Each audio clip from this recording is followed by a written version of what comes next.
Welcome to the Pat Imig Sports Network, broadcasting from Imig AI Studios in St. Louis, Missouri. Now, your host, Pat Imig. Welcome into the show, ladies and gentlemen. It's the Pat Imig Sports Network, and it's football heading into NFL Week 17. My name is Pat Imig, and joining us, as always, for NFL, the pro football guru, Russell Baxter, who you can follow on X at Bax Football Guru. Russell, another week of football in the books, and we're starting to see who's going to come out on top of the division. So first initial thoughts on the previous week that was. What stood out to you with what you saw? Well, I thought it was fascinating. And again, you can never forecast these things when you're doing schedules. Somehow the league steps in you-know-what when it comes to certain things. Thursday, of course, we had the showdown in the NFC West. Saturday night, we had the showdown in the NFC North. And Sunday, we had the showdown in the NFC South. You had a classic overtime game, Seattle beating the Rams. You had another classic overtime game with the Bears beating the Packers. And then you had a 3-point decision, and the Carolina Panthers are now all by themselves, alone in the NFC North at the top. And what a great story that would. And it just continues this theme that we've seen year after year after year about teams with losing records suddenly winding up either in contention or in the playoffs. Pat, the Bears, the Patriots, and the 49ers were all last place teams last year. They are already clinched playoff spots. And the Seahawks didn't make the playoffs, and they're already at 10-7. And with 12 wins right now, depending on what happens these next 2 weeks, they could wind up not winning the division because of the San Francisco 49ers, who the Rams at this time last week when we were doing our segment, the Rams were tied with the Seahawks, but had the tiebreaker. As we sit here right now, the Rams are in third place. That's crazy to think about. It's similar to earlier this year when like the Packers lost one game and they went from, and maybe that happened this past weekend. They go from like the 2 seed or the 1 seed to the 7 seed.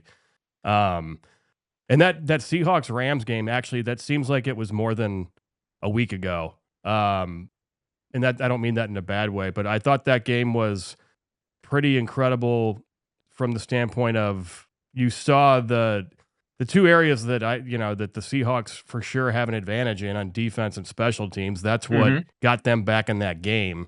And Darnold, he had his 2 interceptions, but it wasn't 4. And not to be a cynic, but if he can minimize interceptions to 1 or 2 a game, I think the rest of that team is good enough. And that's not to take away from him too, because he does make incredible throws at times. That throw to Cup was amazing. That game had so much stuff going on. That game had everything. It had a little bit of everything. It had flaws by both teams, and to me, that's what makes a great game. It's no team is going to be high level for 60 minutes, but I say this. I've said this for forever. The best thing about football is the ball isn't round. It makes weird bounces.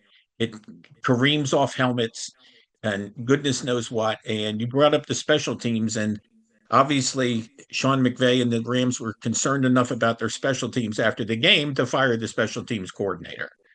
Right. So the 49ers, they're, also in the NFC West, a incredible performance offensively versus the Colts on Monday Night Football. I wonder if the 49ers can somehow generate a pass rush going forward. I think that they're as dangerous as anybody, but that's kind of been their flaw all season long. Is there any reason to think that they might be able to, I guess, turn that aspect of their game around? Because I feel like if they had that going with the way their offense is clicking, they could beat anybody. And they already have beat anybody this year, as far as they the beat everybody. In the NFC. I mean, they swept the Cardinals. They beat the Rams at SoFi, and they beat the Seahawks at Seattle, which is why they're sitting with that 4-1 divisional record right now. They stubbed their toes in other games, but they're right in it. And the one thing you've got a coach there. It's been to 2 Super Bowls. Okay, now not successful and 2 different quarterbacks. I understand all that, but you know, blew a big lead in Super Bowl 54. Had the lead in overtime in Super Bowl 58, and then lost in Las Vegas. So that to me is key. And Robert Saleh, maybe he can find a way to generate a pass rush. Is it either by blitzing or wherever? But Christian McCaffrey looks like Christian McCaffrey again. I heard some people talking about the workload and all. Well, he didn't have much of a workload last year. I think he's pretty well rested from last season, and they're And when you getting miss it done. when you miss a couple games in the regular season, also, I mean, not that Right. you want that, but those No, are and days off and too. Brock Purdy missed what a slew of games as 5 or well this 6, year, yeah. and it just goes to show you um, experience and depth count for something. And you've got the NFC West is doing its best NFC North 2024 imitation right now. Remember, we had a 15-win team, a 14-win team, and an 11-win team all to go to the playoffs. Right now, you've got a 12 and 2 11s, and who knows how it's all gonna pan out. But is anyone, you think about the Niners' experience in the playoffs, and it's really odd. We talked about Kyle Shanahan um, getting the 2 Super Bowls. The year after both of those Super Bowl appearances, Pat, they finished in the basement and in last place. So, if they get back to the Super Bowl, I already pencil them in for last place in 2026. But we shall see. And listen, Purdy is an experienced quarterback in the postseason as well. I mean, I know he got hurt in the one game in Philadelphia and so on, but uh, you can't underestimate experience. And Yeah, and when you see these teams in the NFC, we'll get to the AFC in a second. We see the teams in the NFC. Philly is now in the playoffs 5 years in a row with Nick Sirianni. McVay, they had the burp in 2022 after the Super Bowl win, but this is 3 straight years for them. Seattle's at the first time since 2022. The Niners up and down, but for the most part, a division winner. And if they win the division, it'll be 3 times in 4 years. So there's going to be a lot to be said for Super Bowl experience, playoff experience head coaches when you have a Nick Sirianni and you have a Sean McVay and you have a Kyle Shanahan. so one team you didn't say because they're not going to make the playoffs would be the Lions. And I think that we've talked about their defense, obviously, the last few weeks. So they lose their defensive coordinator to the Jets. He becomes the head coach, Aaron Glenn. They lose their offensive coordinator, Ben Johnson. We know it's well documented what he's already done. And then go down south to Florida, Tampa Bay. They lose Liam Cohen, who's the head coach of the Jaguars, and they're surging. I think we got to start giving a little bit more importance maybe to these coordinators too, because I don't think you can discount the fact that both Tampa Bay and Detroit both picked to be, they were favorites for their divisions, and they're both possibly not going to make the playoffs. Tampa Bay could still get in, I guess, but I think that's something to keep in mind for the offseason. I don't know who the flavor of the offseason will be, but I'll definitely be keeping an eye on that. I think there's something to it. I mean, you can't just lose, in the Lions case, they lost their offensive and defensive play callers. Not that they, didn't have suitable replacements, but it's still not the same. So, Well, keep this in mind. Go ahead. Keep this in mind as well with the Buccaneers. Okay. Their offensive coordinator before Liam Cohen was Dave Canales. He is the Panthers in first place. Liam Cohen has the Jaguars in first place. Tampa Bay is in the middle of a tailspin. Now, some of that is injuries. A lot of that is defensively, Yeah. which is Todd Bowles' specialty. Really kind of, I mean, losing at home to the Saints and the Falcons and blowing that big lead in Atlanta. And listen, they came out strong last week and they ran the ball on Carolina. One crucial mistake, but they couldn't stop the chunk play again. And one thing I'll say about Carolina, Bryce Young, who the last couple of weeks, now I know they lost to the Saints, but he did not, he played fairly well in that game. He obviously played well against the Rams. He played well in the team. He's looking like the Bryce Young to a degree that closed the season last year. The whole knock on Carolina has been consistency. They have now gone 9 games in a row. Win, loss, win, loss, win, loss, win, loss, win. It sounds like the guys who, when the schedule comes out, and they start doing win, loss, win, loss, win, loss, Right. you know. So, there's when you lose that kind of talent, which shows you, and by the way, also shows you the quality of the Bucs organization. Coming into this year, they had the longest active playoff streak in the NFC, and Jason Light does a phenomenal job as general manager. In the case of free agency, he's done a great job of retaining his own players. In the draft, he always seems to find someone. And, sometimes you just run out. Now, Tampa Bay's got Miami this week. Carolina's got Seattle. If they wind up tied again, week 18 is in Tampa Bay. You never say never with Baker Mayfield. He's going down with the ship. And in the case of the Bucs, that ship happens to be right at Raymond James Stadium. So, yeah, and it's very likely it's very possible that could happen.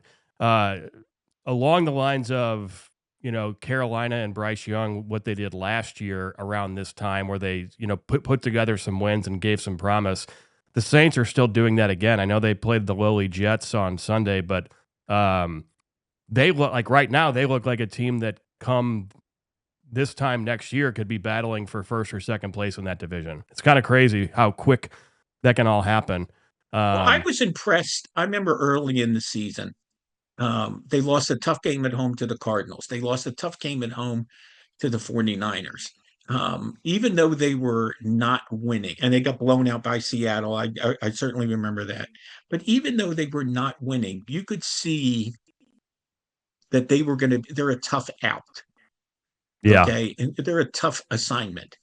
And you got to give credit to Kellen Moore, and you've got some good veteran players on there like Cameron Jordan and Alvin Kamara and Chris Olave. And Tyler Shuck and Chris Olave have really lit people up down the stretch here. And they've grown in confidence. They've won 3 games in a row. And I believe they still have the best record in the NFC South in terms of division wins. So, credit to them. And listen, this NFC South, and it's going to happen again this year, Pat. This will be the 4th year in a row that no team in the NFC South wins more than 10 games. Interesting. They haven't had anybody win more than 10 games since 2021 when Brady was there. And I believe them and the Packers were tied, might have been tied for the best record in the NFC. And Green Bay was the number 1 seed and got knocked out. And the Rams wound up winning the Super Bowl that year. The Rams, the Cooper Cup year, big catches at the end of the Bucs playoff game, field goal, yada, yada. So, but the NFC South has earned the reputation of South. But we shall see what happens here. Carolina is a great story.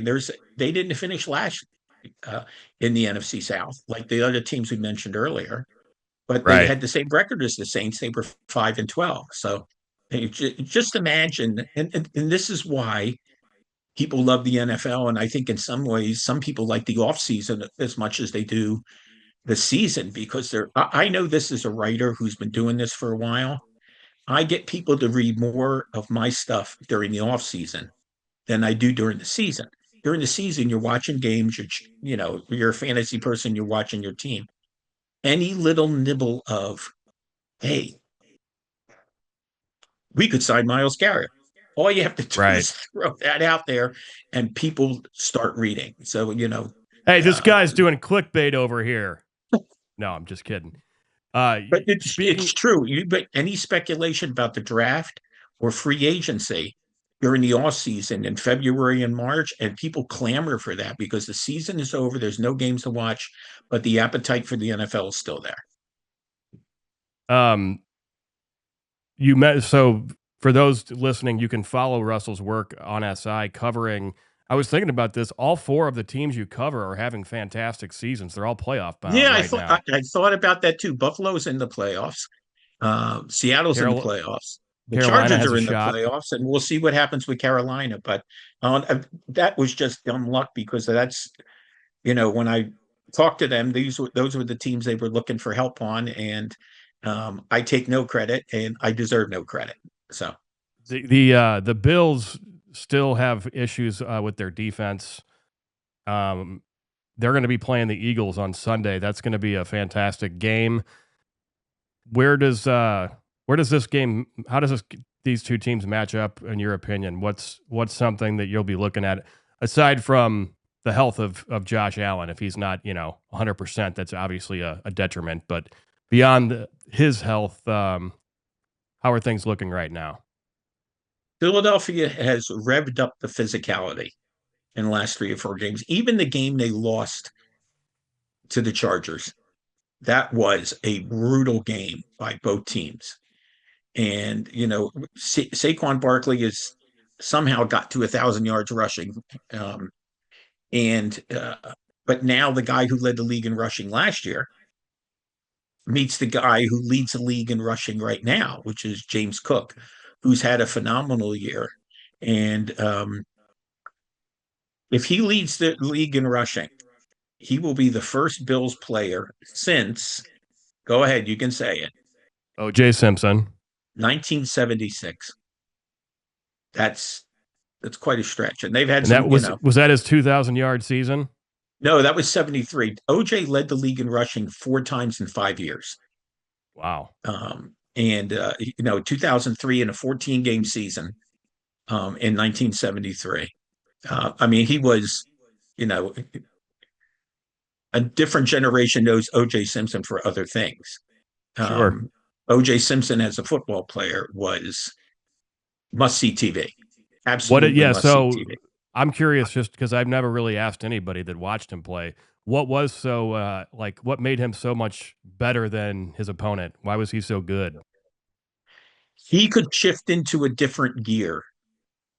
And I have talked about this many times. This is 50 years ago, but I remember watching it.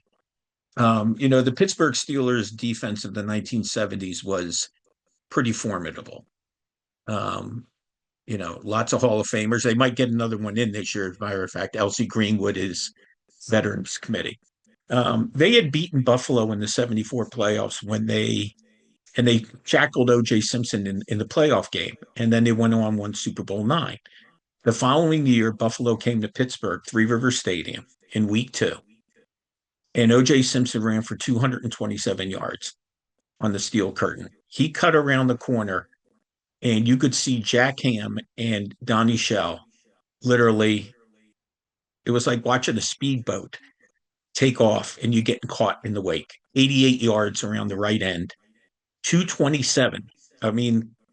The Steelers had held the Vikings, I think, to 17 yards rushing in the Super Bowl, and OJ went it's the greatest performance I ever saw against that type of a defense for him to light them up. And he could do that to just about anyone. Unfortunately, he played on the team that they made the playoffs in 74. But he also played on the Bills team that went 0 for 20 against the Miami Dolphins in the 1970s, which is still a record. That's something I did not know. So we learned something today.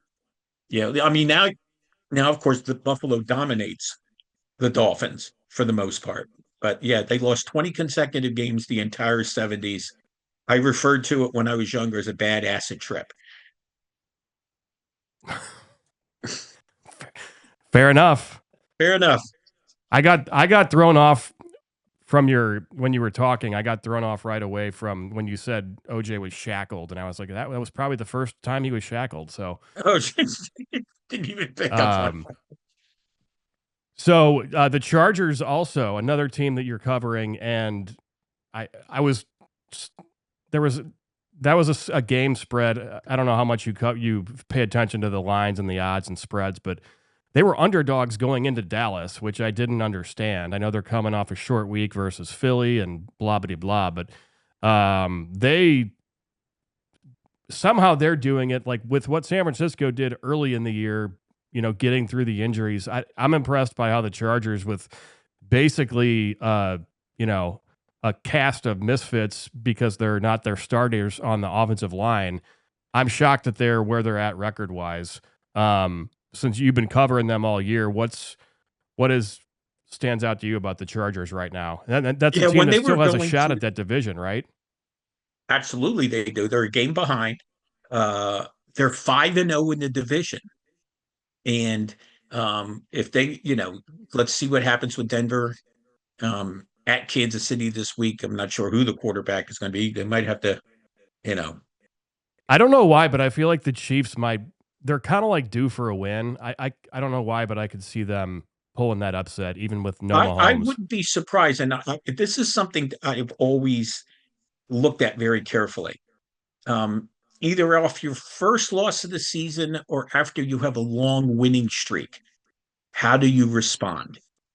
And Denver had its winning streak snapped last week at home, and by the way, in very convincing fashion by the Jacksonville Jaguars. You looked at New England coming off the Bills loss, and Right. they kind of stumbled around for 3 quarters at Baltimore and wound up pulling, which really impressed me. The fact that they rallied and beat Baltimore. Now, Baltimore isn't Baltimore. And Drake May threw for 380 yards. I'm not sure what's wrong with Baltimore. And yet they can still win the division. So we'll see what happens with that. But the Chargers, there's a Harbaugh aspect to it. No question about their defense has played well for like the last month or so. Justin Herbert has easily set a career best rushing yards. He's a lot more mobile and has been forced to. Now, when you play the Dallas defense, which I believe has given up, he's either tied or given up the most touchdown passes in the league. It's a good way Right. to get your offensive confidence back.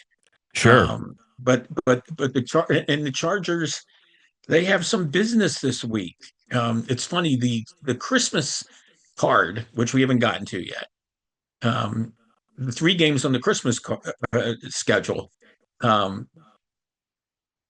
Not only the Broncos have a winning record. It's actually a real kind of a disappointment. Dallas of Washington, Minnesota, Detroit. Detroit has a winning record, but obviously they've fallen off. And then the Chiefs, who are down to, it'll be a third different quarterback from this year because Gardner Minshew is out. But then on Saturday, Pat, playoff rematch, the Texans and the Chargers. And then Baltimore is at Green Bay, which has a big say in things. Now, I'm sure you will remember what happened to Justin Herbert when he played at Houston last year. Houston had no problem, pun intended, picking him off 4 times, including the Right. pick 6. They routed them 32-12. So, and the Texans have a head of steam right now, still very much in the division title race as well. So, it would be funny if Houston, this is going to be odd, if Houston makes the playoffs this year, okay, but doesn't win the division, it will be the first time in their history they made the playoffs without winning the division. And that's just, I don't know what that means. It's just kind of weird.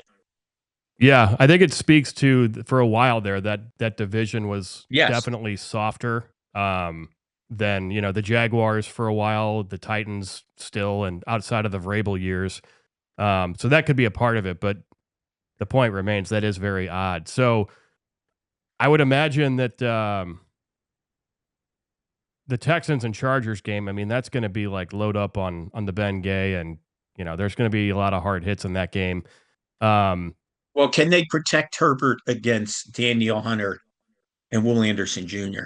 And that defense has been, even in the games they lost earlier this year, you didn't see a lot of people. They played the Rams in week 1. I think they lost 14-9 or something.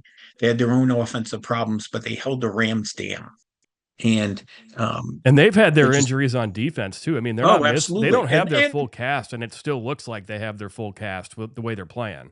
Right. And CJ Stroud looked shaky early in the season, but I want to say, I don't have the numbers in front of me. Last 3 or 4 weeks, him and Nico Collins have been, joined at the hip as far as the connection and so on, and not just dinking and dunking with those. A lot of big plays downfield. They, strange enough, struggled against the Raiders last week, was very kind of odd. But maybe looking ahead down the road, because opportunities keep presenting themselves. Isn't it amazing that about 5 or 6 weeks ago, people were looking at the Colts and looking at their remaining schedule? And I don't know if the Colts were looking at the remaining schedule because they haven't won. Right. Talk about streaks. Jacksonville's won 6 in a row. Houston's won 7 in a row. Colts have lost 5 in a row. And I feel like, even before the Daniel Jones injury, maybe Mhm. that Chiefs loss where they were winning 20-9. Right. Maybe that's a case of what you were talking about earlier, where you get, a loss after a streak, and how do you bounce back from it? I think similarly, I think week 1, the Ravens, they blow that game to the Bills, and I think that's kind of led to their spiral in that early quarter of the season. I agree with you 200%. Absolutely. And then they were able to fix themselves for a while, and then all of a sudden they get hammered at home by the Bengals on Thanksgiving and turn over the ball. I think that the Ravens now can't win at home.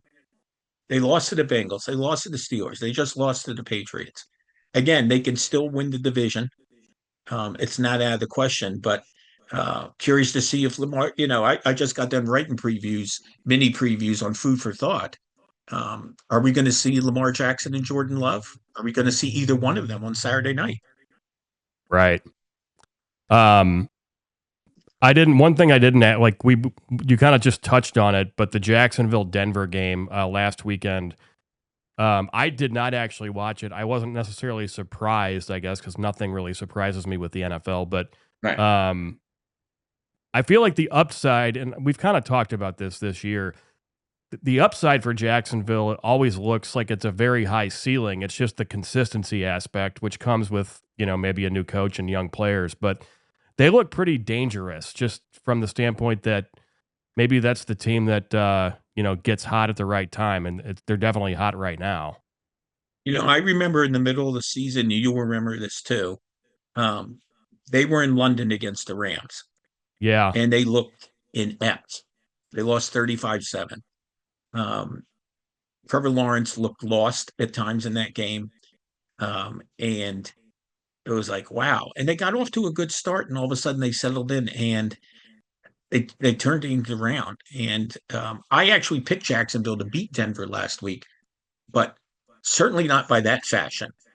Even the 14-point difference was not indicative of how Jacksonville outplayed them. And I wasn't surprised on Denver's end, because Denver's been living on cliffhangers Right. and almost like waiting until the fourth quarter. And even to a degree, they were hanging around in fourth quarter, but you haven't seen too many teams out hit the Broncos this year. But I thought Jacksonville did that. So outside of the AFC South, we haven't talked about the Steelers in the AFC North, who I guess, I don't know. I don't care what anybody says. That team, Aaron Rodgers is working miracles with that offense. Just the way that he's able to get guys to play better than maybe they played with other quarterbacks or other teams. And I don't know how much you've been following that, but like his press conferences, he's sitting there talking about how he's always been a Kenneth Gainwell fan, and he's trying to get him paid because he thinks he's like got potential to be one of the top players. Like the last couple of weeks, those two have been joined at the hip, in the pass catching. Mm-hmm. But then Gainwell's running the ball, and then Warren's running the ball too. I just think it's pretty incredible. He looks like he's having a lot of fun. I actually think this is his last season too. It kind of just seems like he's, he didn't get to have that send off that he wanted with the Jets. Right. And no matter how it ends with this, I want to see them win that division just to see him in the playoffs one more time. But I think he's done an incredible job, and his numbers, I mean, aside from, just the eye test, he's still pretty agile. He's still pretty quick. He can still throw the ball as well as anybody, but his numbers are great this year too. I think it's great to see, and it's probably going to keep Mike Tomlin around, which, 3-4 weeks ago, Steelers fans were yelling for him to be fired. So, I'm not sure about the Tomlin aspect. no, Okay. I could see it, and this is, bear with he me has for to a walk second. away himself though, doesn't he? Well, I think I wouldn't be surprised by that. Okay. First off, he accomplished something um, last week that only 10 men in NFL history have managed, and that's to win 200 career games as an NFL head coach. That includes the playoffs. Okay. Most of those guys are in the Hall of Fame. Marty Schottenheimer happens to be one of them who is not. But then you tack on whether you think he took Bill Cowher's team to the Super Bowl, which I always kind of laugh at. Um, he also went to another Super Bowl. They lost to the Packers. His playoff success and actually performances in recent years have been abysmal. Don't get me wrong. Um, and when they lost at home to the Bills, and Aaron Rodgers got clocked by Joey Bosa, with the gash on the nose, and Yeah. that that looked like a low point. And suddenly they're chucking it at Baltimore. They ran the ball against Miami, who doesn't, and 15 yards rushing. They held the Lions to 15 yards rushing last week. Made it interesting at the end. Of course, there were a lot of interesting things that happened at that game, but that's a Yeah. topic for another time. But you're right.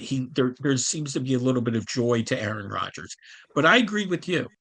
Um, I think there's going to be, and I don't know if they're going to make the playoffs. Maybe without Metcalf, their offense stalls the next 2 weeks, and Myles Garrett gets Rodgers a couple times and a pick six, yada yada yada. I'm not going there.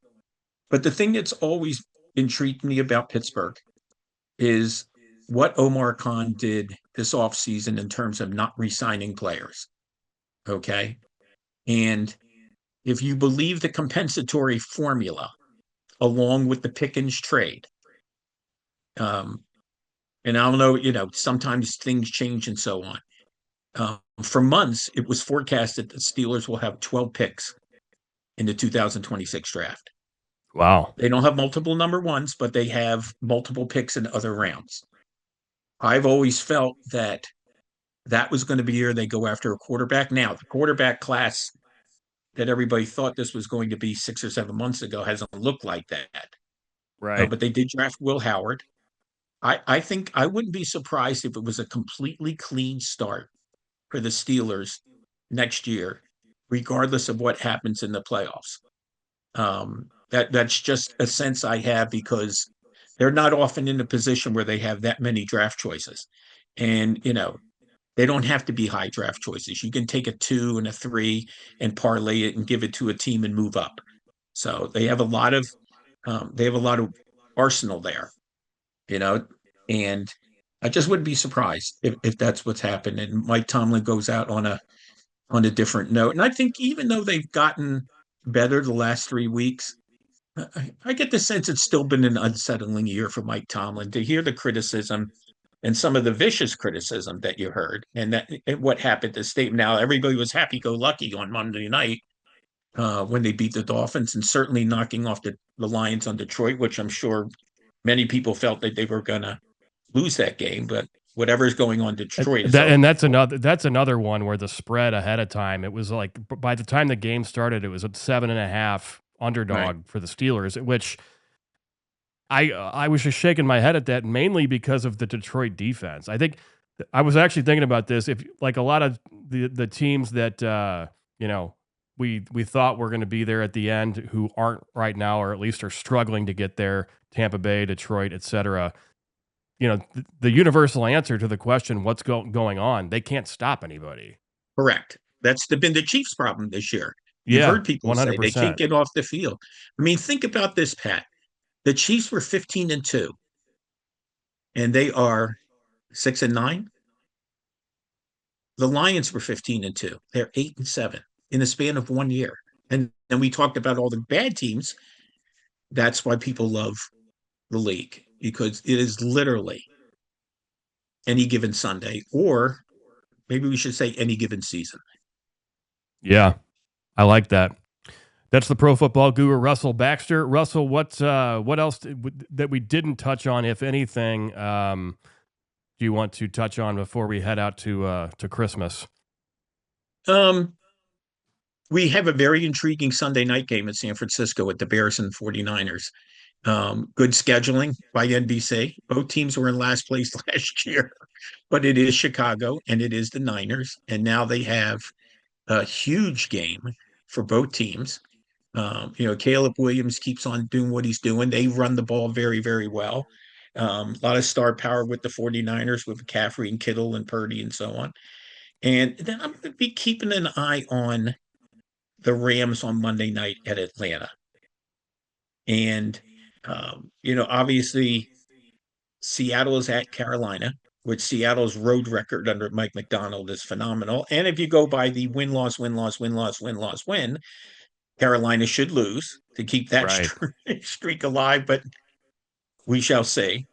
I like your bringing up that Monday night game. That could be, I don't want to say trap game. That's kind of an overused phrase, but again, going back to the Rams defense, great pass rushing ability, but Atlanta can run the ball when they get their mojo going. I think they've won now 2 in a row. They beat the Bucs, obviously. And then remember what they did to the Bills on Monday Night Football as well. So, and who leads the league in total yards from scrimmage right now? Bijan Robinson with over 2,000 yards from scrimmage. So, the Rams are a very talented team and a well-coached team. But when they have stubbed their toes this year, I want to say right off the top, 3 of their losses, they gave up over 30 points. Okay. The Panthers lost, the Eagles lost when they bad special teams with the field goals and all that. McVay with a weird play call on that Thursday night game against the 49ers, which was a real head scratcher, and they lost that game in overtime. So we have seen them be very ordinary at times, and most times we have seen them kind of they squandered a big lead at Philly. They squandered a big lead against Seattle. At Seattle. I mean, they scored a touchdown in overtime and then let Seattle come right down the field against them. So beautiful. Well, on that note, we will head on out of here. Enjoy the Christmas holiday. What is your go-to Christmas or holiday movie? Like if you're gonna watch, it's easy. White Christmas with Bing Crosby.